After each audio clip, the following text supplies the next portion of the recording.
Back in the locker room, Tunch and Wolf. This segment sponsored by Chrysler Jeep Dodge. And, of course, joining us, Joe Gordon, former Director of Communications and Marketing for the Pittsburgh Steelers, talking about the history of the Pittsburgh Steelers celebrating their 75th anniversary year, and it's a big celebration.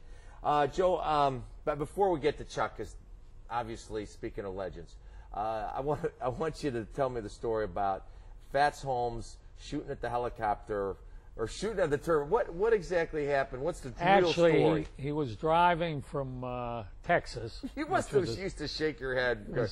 Was where he lived. I guess he went to college.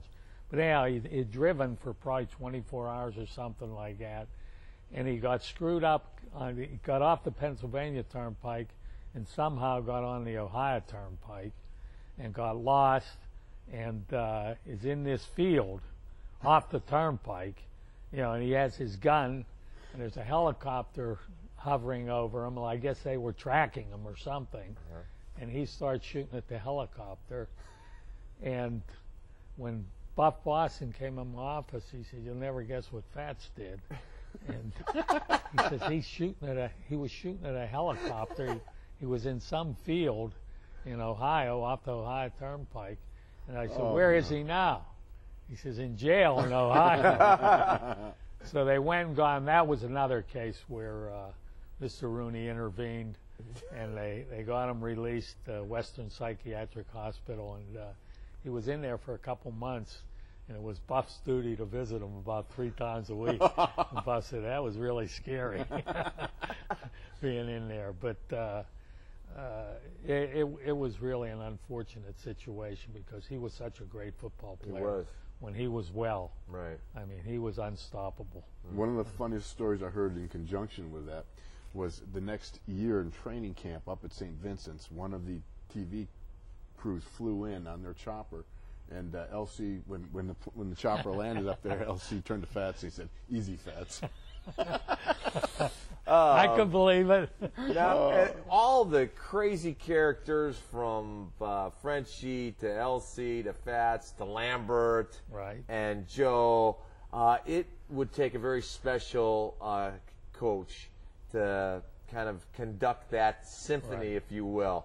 And he actually did conduct the symphony. Pittsburgh once Symphony. up at training camp. Yes. He did a great job, too. Your kind of thoughts on our old head coach, Chuck Noll?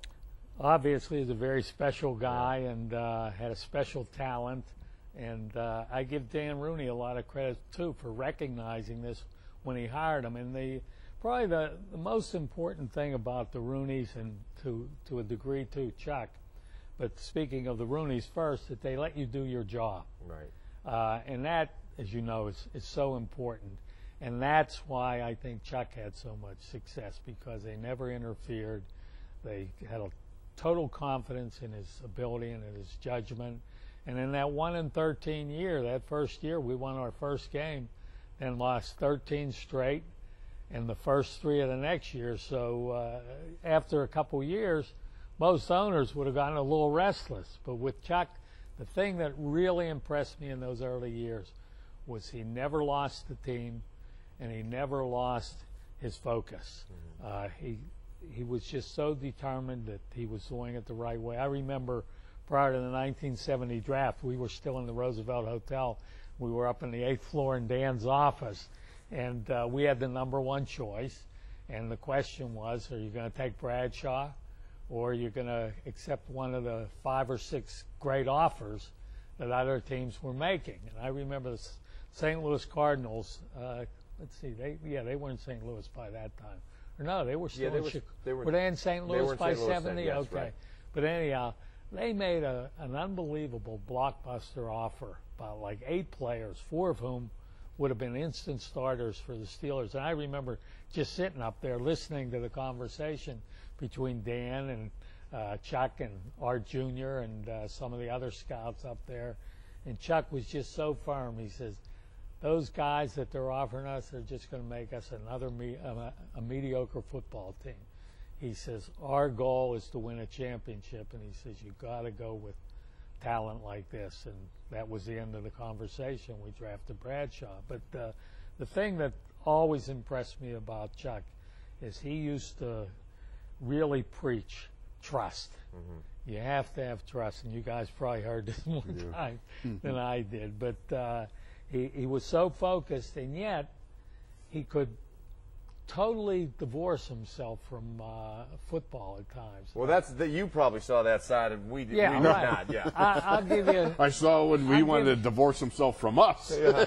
Well, I'll give you one example. Either the 78 or the 79 championship game with Houston here in Pittsburgh. It was the morning of the game, and Paul Zimmerman, who at that time was working for the New York Post, I think, and now it's with Sports Illustrated. He came in my office maybe 11 o'clock in the morning, 10:30, and he sees Chuck fixing one of my filing cabinets. It come off the hook, and he looks. He can't believe there's Chuck down on his hands and knees 2 hours before the biggest game of the year, and that was typical Chuck, that he could just take himself out of the football element and focus on something different. But as you know, his intensity was just incredible, and he would give you that glare. Whoa. If you ever got that glare, that penetrated. That was a scary moment. Yeah, It would right. make you pee down your leg. Yeah. Yeah. Yeah, it would. I mean, I've never met anybody that's intimidated me like Chuck. No player. You know, he just had that persona that you would just. And the sense other up. thing too that he never really got as much credit for was his ability to judge talent. Right. Because when you look at those drafts, and of course we had a great personnel department Right. with Art Jr., Oh, yeah. Dick Haley, and those people. But the final decision almost always came down to Chuck. And when you look at those drafts, I mean, the 69 draft, Joe Green, L.C., John Kolb. Then you go to 70, Bradshaw, Mel Blount. 74, four guys Four Hall make of the Famers. Hall of Fame. Yeah. And it's just unheard of. But he was just so focused. But the thing I always appreciate about him is he let you do your job.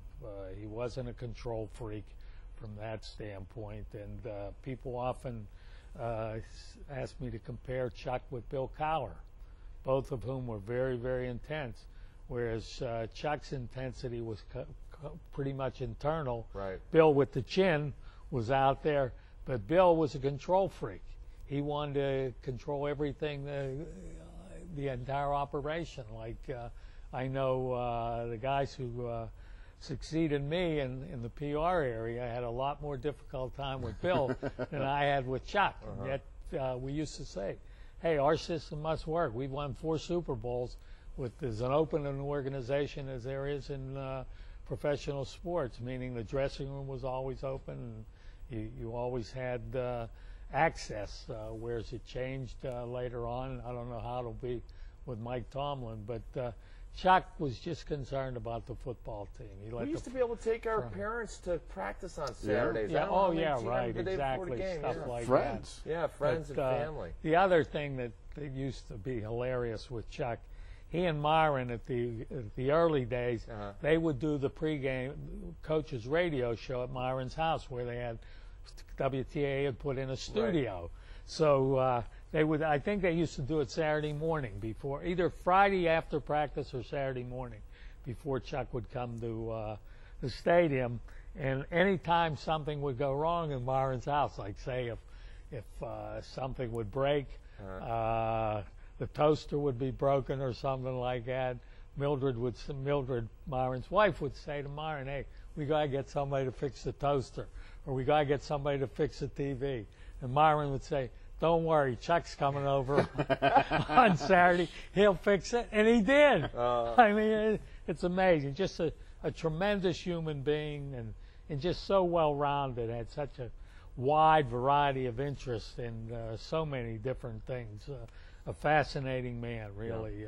One of the terrific greatest. guy. We're going to take a break. We're gonna keep Joe. Now we're going to do something different. We normally just close out the show, the two of us, but because Joe has been so much fun today, we're going to keep him for our final segment. We'll be back right here in the locker room.